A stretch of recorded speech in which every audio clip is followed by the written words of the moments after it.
नमस्कार दोस्तों। हम लोग इग्नू का BHIC का जो है चैप्टर नंबर 1 यूनिट नंबर 1 का हमारा पर्यावरण के 1.1 में 1.2 का आगे करेंगे। तो देखिए, इसमें जो है हम लोग पर्यावरण की धारणा के बारे में पर चर्चा करेंगे। चलिए देखिए, जो है प्रत्येक जीव अपनी विशिष्ट अथवा माध्यम होता है जिसके साथ वह निरंतर परस्पर क्रिया करता है और अपना भोजन प्राप्त करता है, जिसके प्रति वह पूर्णतः अनुकूल होता है। यह परिवेश परिवर्तन या पर्यावरण के प्राकृतिक पर्यावरण हमारे मन के भद्रेश जैसे मृदा एवं जल पर्वत एवं मरुस्थल व्यापक एवं आयाम जैसे उन्हें आयाम एवं अर्थ रूप यथा रूप में भौतिक अथवा अजैविक प्रभावों जैसे आर्द्रता, तापमान, मृदा गठन और वायु की गुणवत्ता में परिवर्तन के रूप में वर्णित किया जा सकता है, जिसमें जीव विज्ञान अथवा जैविक प्रभाव भी सूक्ष्म जीव और जंतुओं के रूप में सम्मिलित होता है। अतः पर्यावरण को किसी जीव के परिवेश, सजीव और निर्जीव घटकों को प्रभावों में संगठन का योग के रूप में परिभाषित किया जाता है। तो हम सबसे पहले आरंभ करते हैं कि पर्यावरण क्या है। पर्यावरण जो है फ्रांसीसी शब्द जिससे इन्वायरन से उत्पन्न हुआ है। किससे उत्पन्न हुआ है?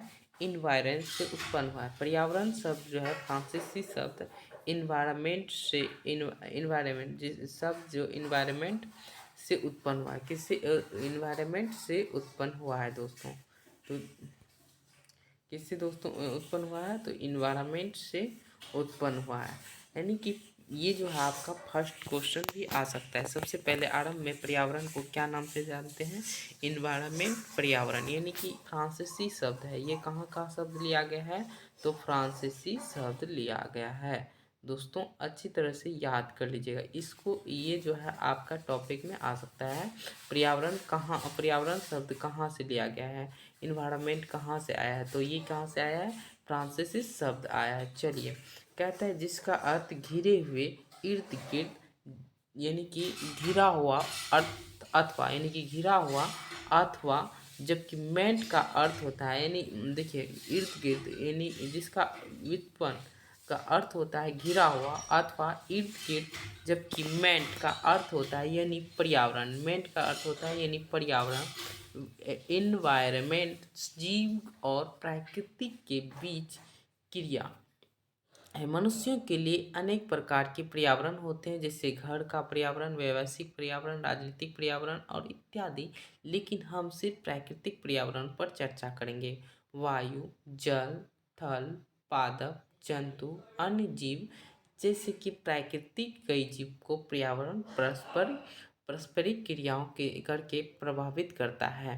दोस्तों इसमें जो है और उसके द्वारा प्रभावित जो है होता है। अतः पर्यावरण वायु, जल, थल, कुल योग के सभी किसी जीवन पर पर्यावरण का प्रभाव सबसे प्रमुख गुण पर्यावरणीय तत्वों की परस्पर क्रिया है। ये जैविक और अजैविक कारक गतिक प्राकृतिक के होते हैं। जीव अपने प्रति क्षण एक दूसरे से पारस्परिक क्रिया करते रहते हैं। अतः कोई जीव अकेला अन्य जीवों पर परस्पर क्रियाएं बगैर नहीं जी सकता। अतः प्रत्येक जीव के पास अन्य जीव उसके पर्यावरण का भाग के रूप में होता है। आप जानते होंगे कि प्रत्येक जंतु प्रत्येक अथवा अप्रत्यक्ष रूप से पादप, मूल रूप या हरे पौधे पर निर्भर होता है जो भोजन स्वयं बनाते हैं, और पादप की कुछ जैसे पुष्प, परागकण आदि के बारे में हम लोग चर्चा करेंगे। चलिए, फल और बीज का प्रकीर्णन जंतु पर निर्भर होता है। इस प्रकार यानी कि जो है ये हमारा जो पर्यावरण है सब यानी कि सभी अपने एक दूसरे पे डिपेंड होते हैं। उसके बीच की जो है पारस्परिक प्रक्रिया होती रहती है। तो चलिए आगे देखते हैं। कहता है पादप तथा जंतु का अपघटन सम्मिलित है। पादप विभिन्न जैसे पल्लवी, यानी कि पादप जैसे विभिन्न पल्लवी और निगम आंशिक रूप से निगम पादप तालाब न किनारे उगने वाले वृक्ष के विभिन्न प्रकार के वृक्ष के सम्मिलित हैं। और जंतु कीट कीट मृदा कवकी जीव एवं टेडपोल मेढक पक्षी और कहता है विभिन्न प्रकार की मछलियों अपघटक या मृतपोषी जिसे कहा क्या जाता है स्पोर्ट्स SPORTS